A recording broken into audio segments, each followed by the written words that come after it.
Candidate login click ചെയ്യുമ്പോൾ നമുക്കൊരു OTP വരും മൊബൈൽ വെരിഫിക്കേഷന് വേണ്ടിയിട്ട്. അപ്പോൾ നമുക്കൊരു ഹോം സ്ക്രീൻ ഇതാണ് വരിക. ആ ഹോം സ്ക്രീനിൽ നമ്മൾ നോട്ടിഫിക്കേഷൻ എടുക്കണം.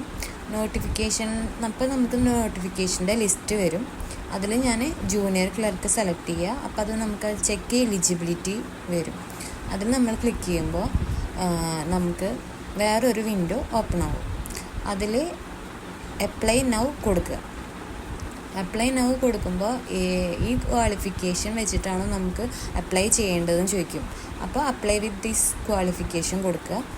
അത് കഴിഞ്ഞാൽ നമ്മുടെ ഏതൊക്കെ ബാങ്കുകളിലാണ് നമുക്ക് നോട്ടിഫിക്കേഷൻ വന്നിട്ടുള്ളത് ആ ബാങ്കുകളുടെ ലിസ്റ്റ് ആഡ് എന്ന് പറഞ്ഞിട്ട് താഴെയായിട്ട് കാണിച്ചിട്ടുണ്ടാവും. അതിൽ നമുക്ക് ഏത് ബാങ്കാണോ നമുക്ക് അപ്ലൈ ചെയ്യേണ്ടത് അവിടെ ജസ്റ്റ് ആഡ് എന്ന് കൊടുക്കുക. എത്ര ബാങ്ക് നമുക്ക് കൊടുക്കുന്നുണ്ടോ, ഞാനിപ്പോൾ കുറച്ച് ബാങ്ക് കൊടുക്കുന്നുള്ളൂ. ആഡ് എന്ന് കൊടുത്തിട്ട് പ്രൊസീഡ് ടു അപ്ലൈ, ആഡ് കൊടുത്തതിന് ശേഷം പ്രൊസീഡ് ടു അപ്ലൈ കൊടുക്കുക. അത് കഴിയുമ്പോൾ നമുക്ക് ഇങ്ങനെ ഒരു വിൻഡോ വരും. നമ്മൾ ആ ക്വാളിഫൈഡ് ആണോ ഈ പോസ്റ്റിന് എന്ന്. അപ്പോൾ നമ്മളവിടെ യെസ് കൊടുക്കുക. അത് കഴിഞ്ഞ് നമ്മുടെ ഫീസ് എങ്ങനെയാണ് അതിൻ്റെ സ്ട്രക്ചർ വരുന്നത്, അതിൻ്റെ ഡീറ്റെയിൽസ് വരും, ടോട്ടൽ എമൗണ്ട് വരും, നമുക്ക് കാണിച്ചു തരും. അപ്പോൾ നമ്മളതിന് പ്രൊസീഡ് കൊടുക്കുക. പ്രൊസീഡ് ടു പേ കൊടുക്കുക. അപ്പോൾ നമുക്ക് ഇങ്ങനെ ഒരു വിൻഡോ വരും. അതിൽ നമ്മൾ ക്ലിക്ക് ചെയ്തിട്ട് വീണ്ടും പ്രൊസീഡ് കൊടുക്കുക. അതിനുശേഷം പേയ്മെൻറ്റ് മെത്തേഡ്സ് എല്ലാതായിട്ട് വരും. Net banking, UPI. ഞാൻ ഇവിടെ UPI ആണ് സെലക്ട് ചെയ്യണത്.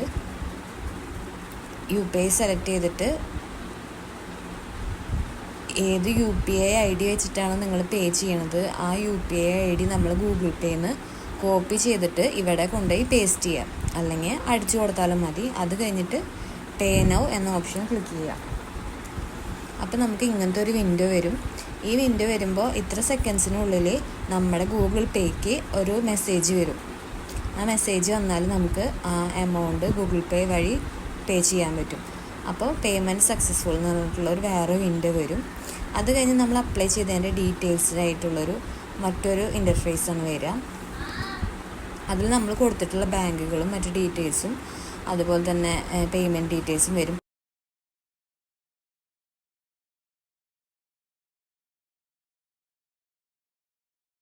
ഏത് ഡിസ്ട്രിക്റ്റാണ് സെലക്ട് ചെയ്യേണ്ടത് നമ്മളിവിടെ ചെയ്ത് കൊടുക്കുക. ഞാൻ 3 പ്ലേസിൽ നമുക്ക് കൊടുക്കാം. ഫസ്റ്റ്, സെക്കൻഡ്, തേർഡ് പ്രിഫറൻസ് അങ്ങനെയായിട്ട്. അത് കൊടുത്തതിന് ശേഷം ഫൈനൽ സബ്മിറ്റ് ക്ലിക്ക് ചെയ്യുക.